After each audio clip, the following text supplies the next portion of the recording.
Hello, you're watching Daily News on Allnews Nigeria. I am Opeyemi Olugbemi. Here are the headlines for today. Peter Obi sheds light on fuel subsidy.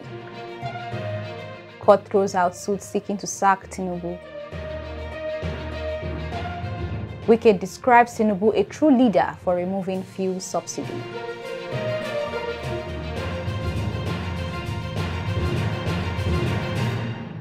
Welcome back. Now the news. 1 week after President Bola Ahmed Tinubu announced the removal of subsidy payments on premium motor spirit, also known as petrol, the presidential candidate of the Labour Party in the February 25, Peter Obi, on Tuesday, broke his silence on the much criticized move. He said rather than go through a forceful removal, he would have provided various relieving policies to cushion the effect of subsidy removal. Right from the time I was a member of Jonathan's economic management team, have consistently maintained that we need to remove subsidy, because for me it's organized crime.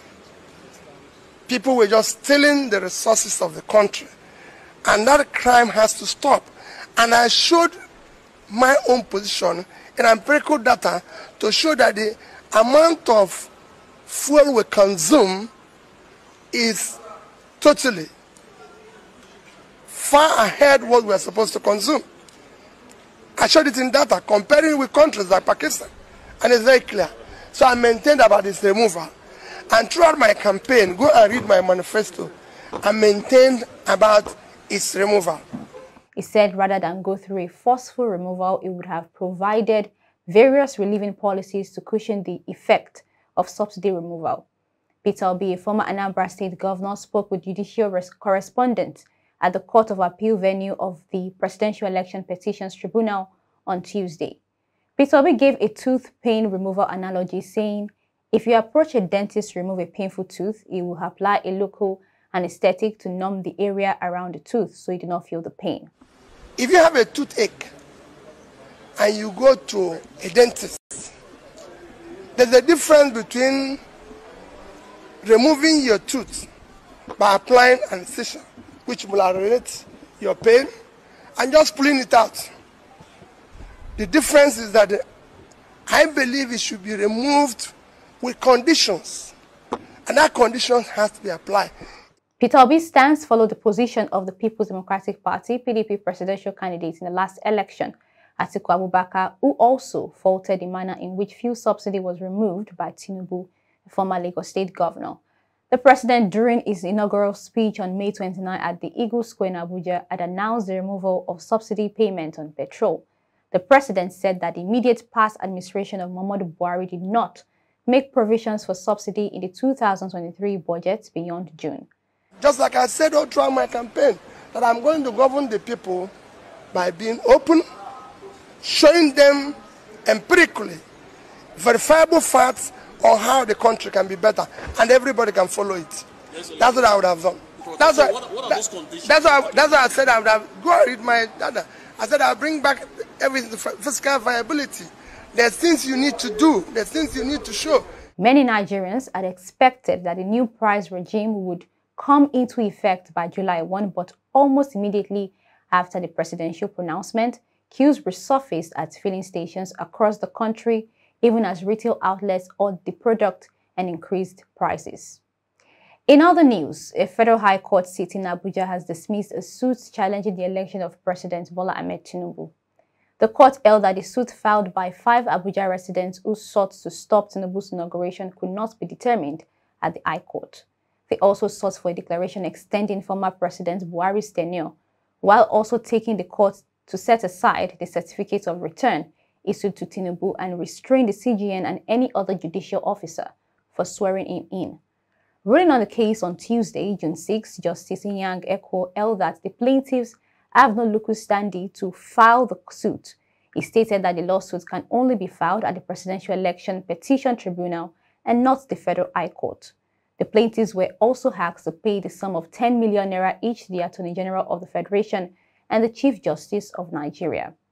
Meanwhile, the Nigerian Senate has granted a request by President Bola Ahmed Tinubu to appoint 20 special advisors for his newly inaugurated government. In accordance with the provision of Section 151 of the Constitution of the Federal Republic of Nigeria 1999 as amended, which confers on the President the power to appoint special advisors to assist him in the performance of his functions, I write to request the kind consideration of the Senate to appoint 20 special advisors, while hoping that the request will receive the expeditious consideration of Bola Ahmed Tinubu.